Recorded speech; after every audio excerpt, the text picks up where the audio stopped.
Peace, man. What it do? All powers to oppressed people.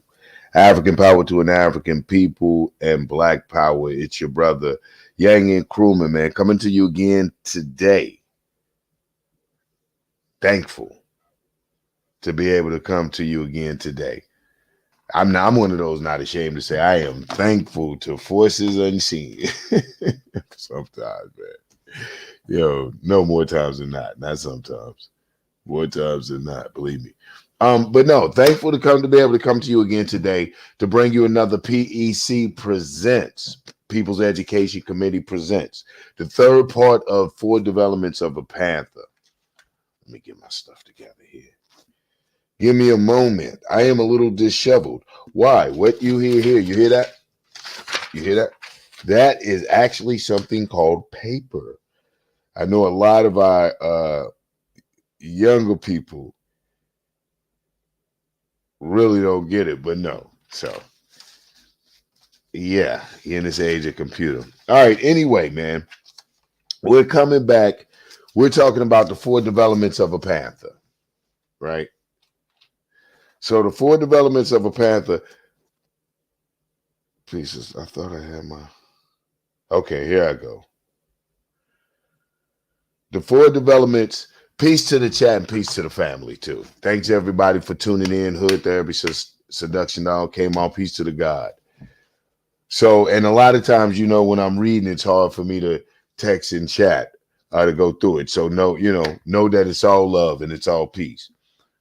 Again, we're talking about the 4 developments of the Panther. I had done 2 previous shows talking about the development. Now we're on the 3rd development. The most famous development to some, or if you ask others, they may say the most infamous development, the 3rd development. But before we go into the 3rd development, let's do a recap of the first 2. The first development was Lowndes County Freedom Organization, LCFO, founded in late 1965 under the leadership of Stokely Carmichael, later to be known as Kwame Ture, of SNCC, SNCC. The LCFO was a black independent electoral party in Alabama using the tactics of armed self-defense. The LCFO chose the Black Panther as its symbol, and it became known as the Black Panther Party. The strategy of the BPP was to elect independent candidates in an attempt to control the community in which African Americans, black us, were the majority legally. This was the first development of BPP. The second development of the Black Panther Party occurred on the East Coast as SNCC developed an alliance with revolutionary black nationalists in New York. The New York Black Panther parties, as they have become, we refer to them in the development. The New York Black Panther Party was established in June of 1966 and had approximately 250 members from July 1966 to October of 1966. Now, why are these dates important? This is to maintain the integrity. You find out when these developments begin and when they also evolved. We understand in material dialectics, there's a thing called, or the categories of material dialectics, there's a thing called essence and appearance. So we want to know the origin of it and what consisted in the origin of it and how it got to that state and its evolution, its appearance in the phases that it appeared in our development. So from July, we're talking about the New York Black Panther Party was established in June of 1966 and had approximately 250 members from July 1966 to October of 1966. Its purpose was to implement an independent black electoral strategy in order to break African American allegiance with the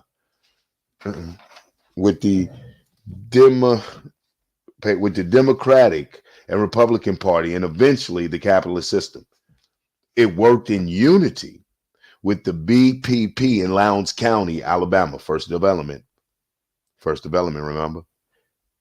It also had the support of Congressman Adam Clayton Powell. This is the third time I won. If you come across these names, I would recommend, if these are the first times you're hearing them, go look them up. Go look them up. You should know a little bit more about them than what Epics tells you about them in Godfather of Harlem. I'm just listening. I know a lot of us get our history from theater and movies, but we have to know that artistic license and creativity and the need for it to be entertaining tends to lend for it not to be very factual, not even to be good reference sources most of the time. So look the name up, Adam Clayton Powell. The second development of the Panthers had his support. The second development's tactic was one of armed self-defense, but it did not stress it publicly and kept defense units separate or underground from its public organization. So their defense mechanism was a underground defense mechanism. Now we go into the third and most famous development of the Black Panther Party. Occurred on October 15, 1966. Remember that? Remember, one formation ended in October. Here's the third development, or one development began to reach this transformation thing. The second development. Now we go into the third development. The Black Panther Party occurred on October 1966 when Huey Newton and Bobby Seals drafted the 10-point program of the Black Panther Party for self-defense in Oakland, California. Ula T. Taylor and J. Tarika Lewis, in describing the history of the Black Panther Party, talked about the evolution of Huey P. Newton's activism and his convergence with Bobby Seale. Huey Newton and Bobby Seale attended Merritt College along with a host of other young revolutionary African-American intellectuals. The two met when they became involved in Donald Warden's Afro-American Association that had a storefront across the street from Merritt College in North Oakland. So here we're bringing in Bobby Seals and Huey Newton. We're finding that their introduction was one at Merritt College, along with other revolutionary intellectuals. They met when they became in Donald Warden's Afro-American Association. So we find our brothers here being already involved. They didn't just get knocked upside the head one day and get pissed with the pigs and decide to slap bandoliers on their chest, shotgun bullets on their chest, and get guns and round it. Now we're revolutionary. No, we find them already. We're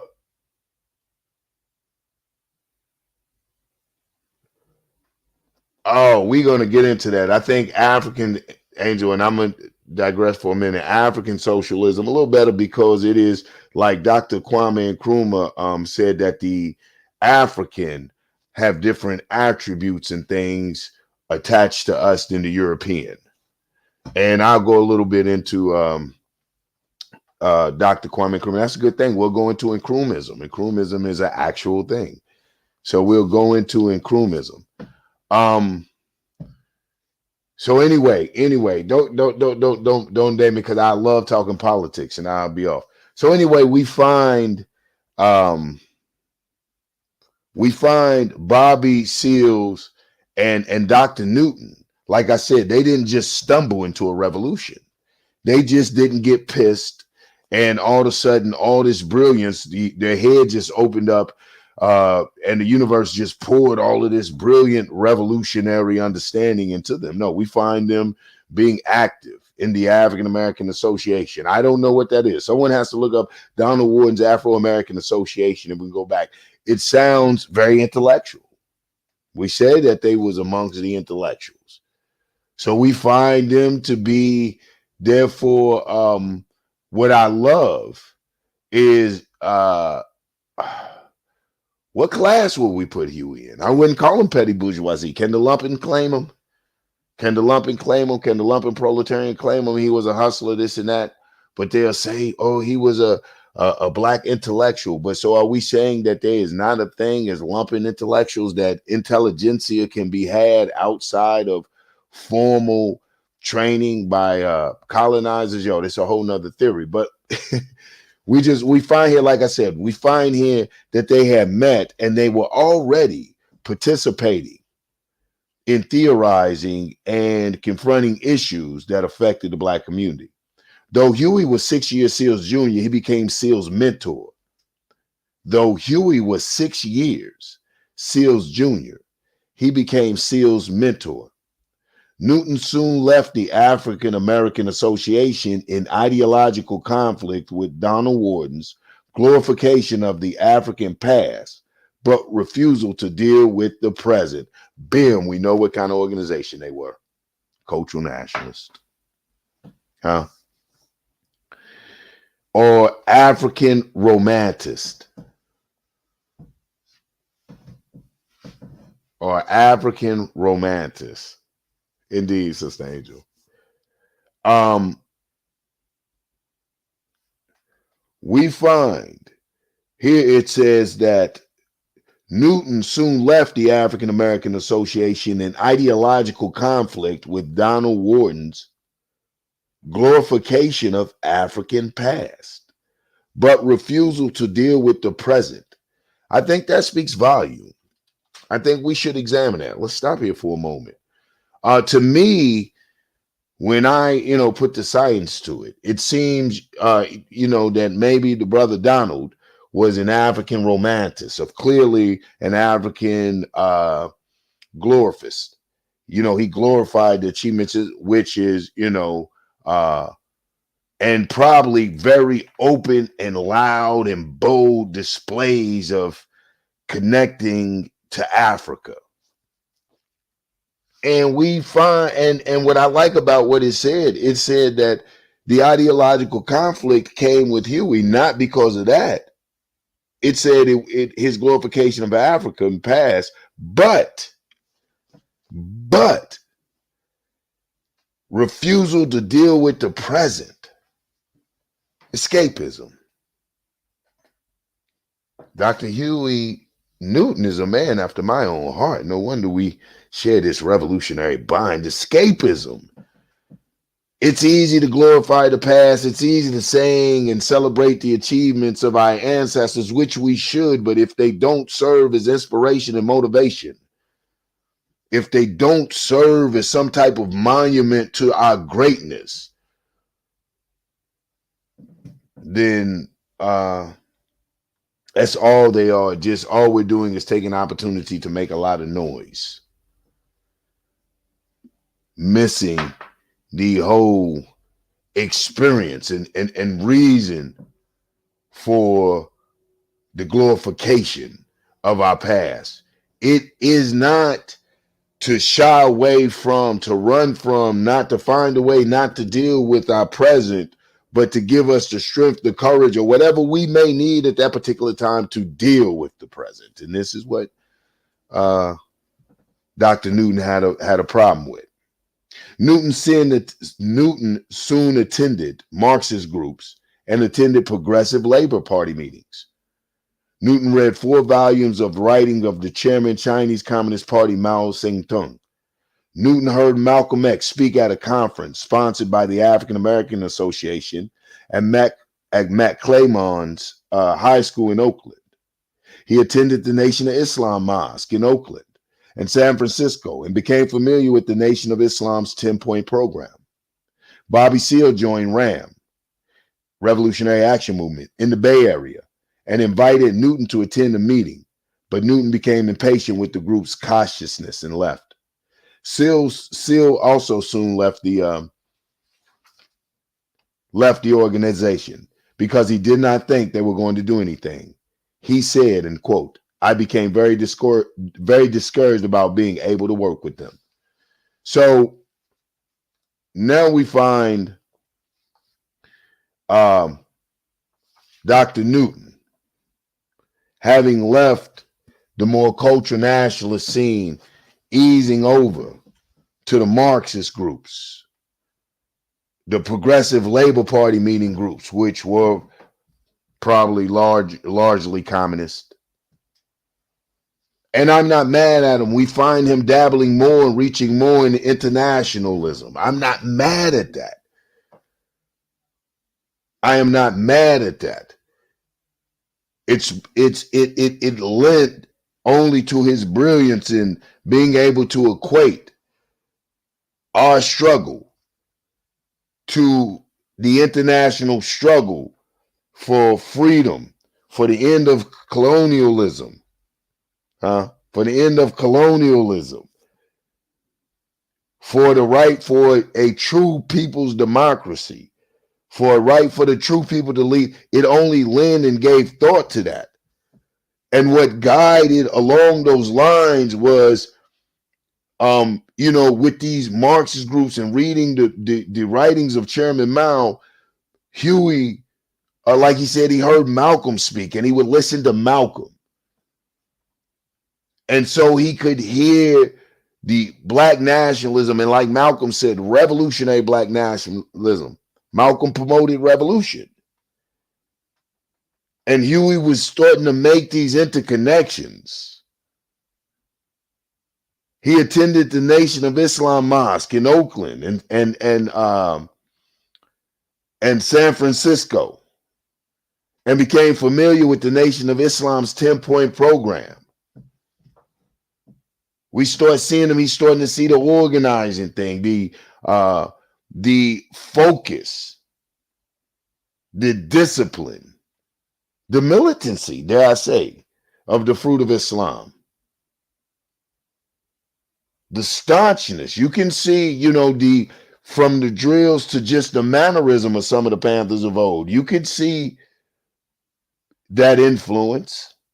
You could see how some of those brothers had, if it's not a told tale, maybe I'm not someone needs to write the book, how people had left the Nation of Islam to join the Black Panther Party. That was the thing on the scene. That was the next best baddest ass shit. The Nation of Islam had a monopoly on badass black activities, discipline and cleaning, and total what looked like revolution at the time as compared to anything else going on, because what they were doing to the black man socially, morally, and ethically was revolutionary. I have to give them that. The programs they laid down, the businesses that they had, whether I don't know the interworkings of the businesses, if they were hustles or not, just for all attendant appearance sakes, rather. You had to get, that time was a very revolutionary organization in appearance. You dig? So we see, though, one of our revolutionaries, one of our homegrown revolutionaries begin to, and this shows the brilliance, begin to add you know what? I need to get with theorists. Just like Mao Zedong has a branch of socialism understanding, just like Dr. Nkrumah has that branch of understanding. I think Dr. Huey P. Newton should have a branch. I think his mixture of all of these things, internationalism and the cultural, social understanding of the black African here, his plight and his position as it relates to the mode and means of production and the ability to have that and distribution, the need for self-determination and the very real, self-determination being brought to fruition. We saw it in the model skills practiced by the institutions that the Black Panther Party had put together that enabled the community to begin the process to care for themselves, all the way down to shoe refurbishing, ambulance, buses to prison to take you see your loved ones, really taking, from major needs such as medical. You dig? We say the things that they brought. We say what happened. Listen, I'm getting ahead of I don't want to get ahead of it. I'm just really attesting to the brilliance of the man to be able to take all of these things that you find sometimes people will be so willing to condemn from him for having, that he was brilliant enough or mad enough to be able to mix that and to kickstart to be a spark in Black African Revolution here in America. It said that Bobby Seals had joined the Revolutionary Action Movement. He left, and he had left saying, man, I didn't think they were going to do anything. He had offered Newton to come, but Newton was he was turned off by the cautiousness and left. After graduating from Merritt College, Newton enrolled in San Francisco Law School. Newton spent 6 months in jail after an altercation at a party. When Newton got out of jail in 1965, he looked up Bobby Seals. Former RAM members organized the Seoul Student Advisory Council, SSAC, at Merritt College, and the Black Panther Party of Northern California. Huey joined the SSAC Central Committee, which also included Doug Allen, Bobby Seals, Isaac Moore, Virgil Morel, and Alex Papillon. The SSAC Student Advisory Council organized a major rally against the draft of Black men into the Vietnam War, and also led a successful protest to have Black history course added to the curriculum at Merritt College. All right, so we find the progression. Huey then left the African American Association, which appeared to be cultural nationalists. He drifted around, dibbled and dabbled some Marxism. He checked out the Nation. He looked in over here, looked in over there. He gets in an altercation at a party. He enrolls in, he's dibbling down. He enrolls in law school. All right. He enrolls in law school. He gets into an altercation at a party, does 6 months, gets out, looks up Brother Bobby Seals. Brother Bobby is sitting on the central committee of an organization called Seoul Student Advisory Council, the SSAC. Dr. Newton joins. And that council also had Doug Allen, Isaac Moore, Virgil Morel, and Alex Papillon. They organized a major rally against the draft of Black men in Vietnam and also led a successful protest to have Black history courses added to the curriculum at Merritt College. Their activities led to the group demanding the creation of an African American Studies program. Newton and Seals wanted the students to wear guns in front of the school to protest police brutality. Right on. Dr. Newton already on it. Somebody get their boy. Somebody get Huey. Huey. They want the group. The group is demanding the creations of an African American Studies program. You dig?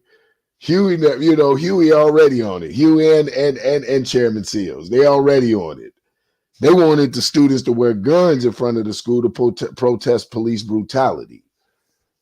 This is that, listen, I dare say this is that dabbling with that Malcolm and that Marxism and stuff like that, already challenging the state, already understanding. And this is also the continuation. Here we see what we talked about, developments being evolution. The second formation of the Black Panther Party, the second formation of development of the Black Panther Party attacked or challenged the curriculum in New York, the New York City School Board.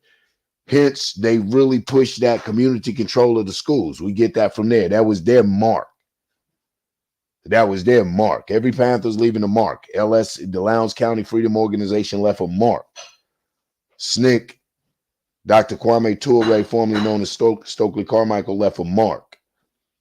Our brother here, Muhammad Ahmad, Revolutionary Action Movement, one of the founders. Second development, New York Black Panther Party, bringing in that term, that understanding, that very real fight for community control of the curriculum of the schools, community control of the schools, which we see that these battles waged against the state. You have to understand, this is why it's important to know our history, because you have to understand when the state has conceded and accepted defeat. The community in most communities, in most areas, the community controls the school. The problem is our apathy, our lack of participation. But they have conceded to that very real battle that the second development did. So we find here the third development, we'll get into the mark that they left. Many of us know it. But so Huey now, we find him, he's already on one.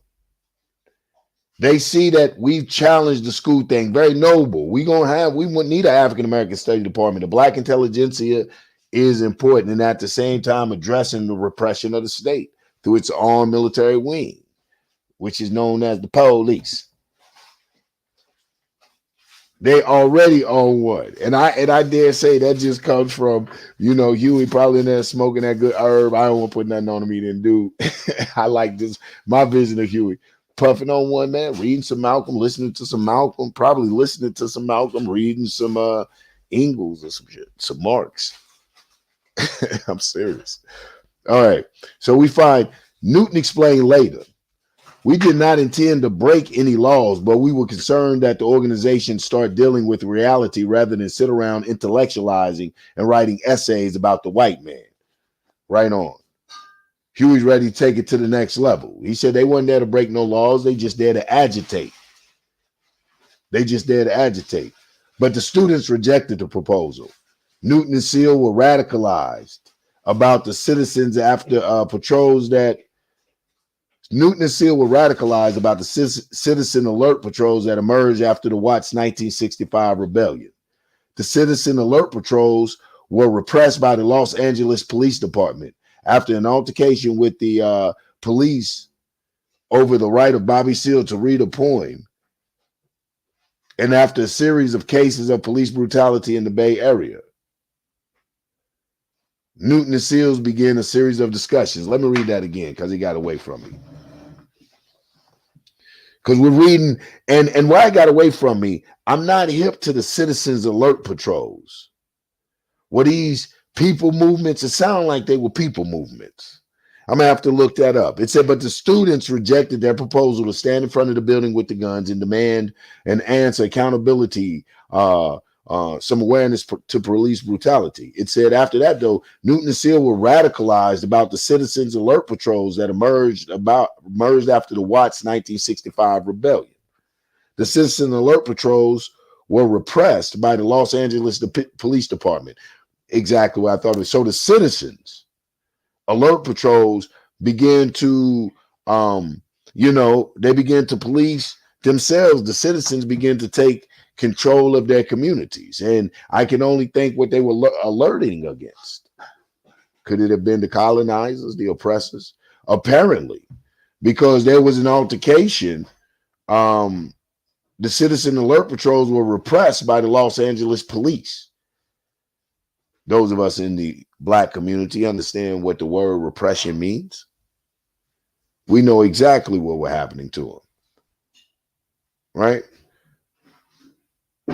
After altercation over the right of Bobby Seals to read a poem after a series of cases of police brutality in the Bay Area, Newton and Seals began a series of discussions. Most of these conversations took place at Seals' apartment, close to the campus.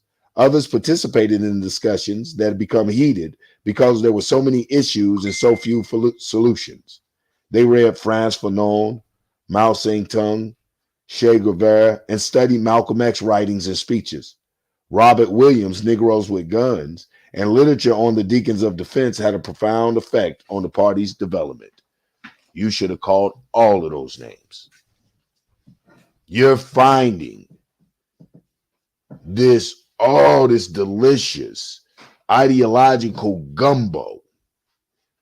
They're telling the ingredients of this wonderful revolutionary ideology that is unique to us because it was brought to us by under unique circumstances by a unique individual who had the foresight and the ability to grasp and pull the best out of all of these ideology and philosophies and come up with some unique to ours, to our particular struggle.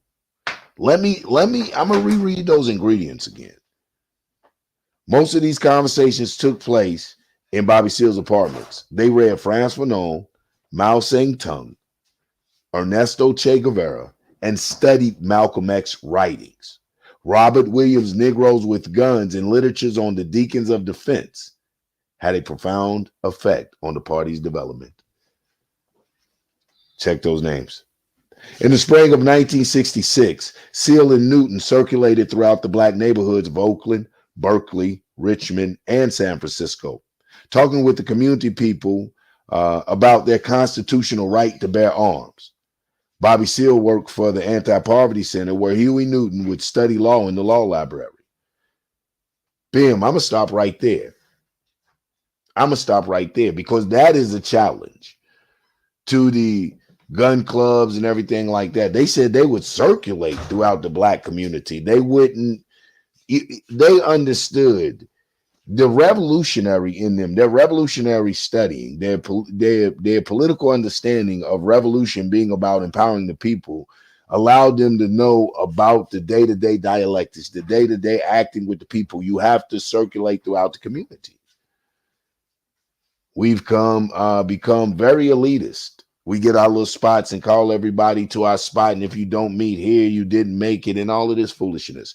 They would circulate through the community, informing the black community about their Second Amendment rights. They didn't charge them $30 and haul them off in the country to shoot a rifle. Give them a pass. No slight. I mean, they would actually go and use what they knew of law for free to empower the people, inform people, make informed decisions. What we're doing at the People's Education Committee to empower the people. Huey would study at the Anti-Poverty Research Center and in their law library to learn these laws, to go educate the community, and not, like I said, charge a fee and sit in one spot and come wait for people to come up to him like he's the grand poobah. They would circulate through the community. You got to love it. After the summer of 1966, Bobby Seals organized a Negro History Facts group, which had profound influence on some black student unions in some of the local high schools. Again, we're talking evolution. We're talking evolution. We're seeing how, goes back to how I said in the beginning, they didn't just have some traumatic experience and then walk into this revolutionary understanding. We see the progression. Now, Chairman Seals, Bobby Seals, has a Negro History Fact group. He has a study group. That's almost a page. I take my page before you can be a full chapter. If you don't have enough, form a study group, an active participatory study group, not just participating in intellectualizing, but in community actions and activities.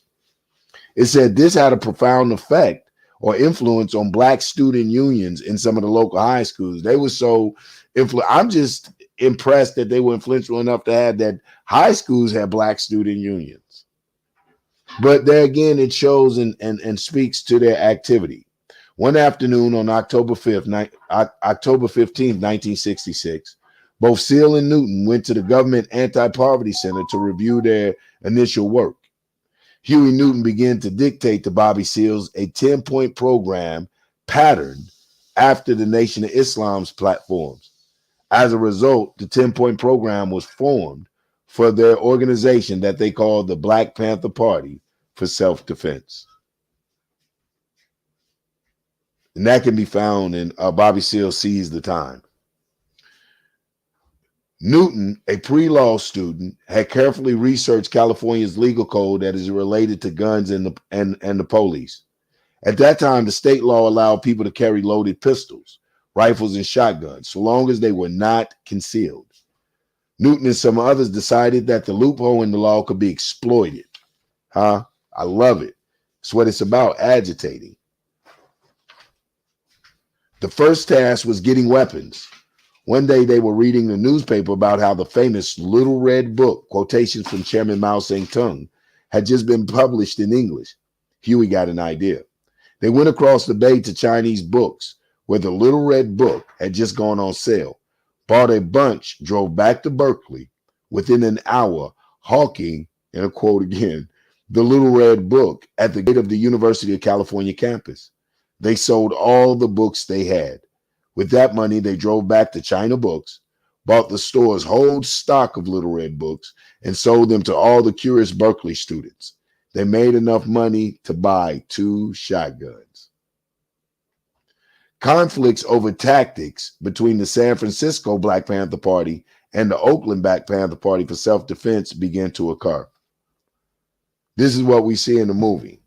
Now remember, the San Francisco Black Panther Party is largely still second development. You have to go back and listen to the second part of this lecture or talk. When we talk about when Ram had given the directive to spread the Black Panther far and wide, lo and behold, included San Francisco, amongst other places. So San Francisco is largely still second development. So conflicts over tactics between the San Francisco Black Panther Party and the Oakland Black Panther Party for self-defense began to occur. Major differences over strategies and tactics occurred between the two factions of the Black Panther Party in the Bay Area. The basic contradictions that led to the demise in the BPP lay in the ideological arguments in its formation. The Black Panther Party in Northern California, San Francisco, led by Ken Freeman, was the original Black Panther Party formed in the Bay Area. The main dispute that the Black Panther Party in Northern California had with the Black Panther Party of Self-Defense, Oakland, was Huey Newton's, Bobby Seale's insistence of testing bourgeoisie legality of armed self-defense. See, the second development, like I said, the San Francisco, remember they came out of that second development where their military wing was largely underground. And we coming into the third element that is even more revolutionized, more radicalized. Like they said, Huey and Bobby became radicalized, man. They challenging it. So, Huey studying law found a loophole in the law. And like I said, he's revolutionary now. And the revolutionary knows that one of the things you have to do is you have to radicalize the politics to the ultimate radicalization. You have to push it. You have to challenge it until the state breaks their own law. Till the state can no longer say, man, you know what? When the state says, fuck, man, screw this, and breaks their own law, and preferably the revolutionary would have such mechanisms in place, information mechanism would have worked diligently in the community to have been one with the community, earn the trust of the community. Community can trust you, you can trust them. You have a rapport, you are the people. That when you force the state into criminality, when you force the state not into being criminals, because the state is criminal against the people, when you force the state to expose itself as criminal, and you've had that relationship with the people, and then the people will begin to make the change. The revolutionary doesn't make the change. The revolutionary just hopes to be the catalyst and part of the direction in the rebuild. But it is the people that ultimately make the change, demand the change, and bring about the change. And so Huey is pushing the state. He found a loophole with the gun law, so he's agitating it. And these second developments coming from, like I said, largely where their military wing was underground, they said they were irritated by Newton and Bobby Seale's insistence of testing bourgeoisie legality of armed self-defense, of testing these gun laws. Bobby and Huey first tried to take over a student group formed by RAM called the Seoul Student Advisory Council at Merritt College. So we see them trying to do that. Remember, they sat on the Central. In the midst of the power struggle, it was learned that Bobby and Huey had taken $50 from the student group's treasury without authorization. According to Bobby's account of the situation, after he and Huey were arrested for an altercation with a police officer, Virgil Morrell, a leader of SSAC, gave them $25 to get a lawyer. When most other students did not support them, Bobby and Huey resigned from the student group. They added the Black Panther Party. The Black Panther Party of Northern California felt it was adventurous to be openly carrying guns. Oh, wait a minute. My bad. I skipped the page. Ernie Allen, an ex-member. Hold on, this is my little man coming in from soccer. How was practice, my guy? What you had? Oh, wow. Okay. Ernie Allen, an ex-member of the San Francisco Black Panther Party, described Huey P. Newton's personality. Huey at that time had a dual personality. A lot of people who were saying that, Huey at that time had a dual personality. A lot of people who were saying that, he changed in his later life, but Huey didn't change. What happened was that, in other words, the dual aspect was always in Huey's life. We were all going to Merritt College, for example, and Huey would take a few classes, then he'd drop out, and then he didn't have any kind of sustained stay in Merritt College, from my knowledge. But what he did do, for example, he would break into cars and steal books and then sell them back to the bookstore. He would be talking about this, and naturally, it's in the autobiography as well. He would go to the banks and do the quick change on the tellers, and he make money that way. Interesting. Listen, life goes on, man. My little dude is in. So we're gonna stop it there. We're gonna do another part of it. We'll do the part 4. It's fascinating. I appreciate everyone for joining in and checking it out. Let's keep this thing going. You see the email. Hit me on email if you want to participate. If you're all about getting this information out there, man, trying to inform the people. Let's make it happen. Let's create a platform that is very real. Let's make it a powerful platform. Let's be about the business of our people. With that, I'm going to leave you as I greet you. All powers to oppressed people, African power to an African people, and Black power.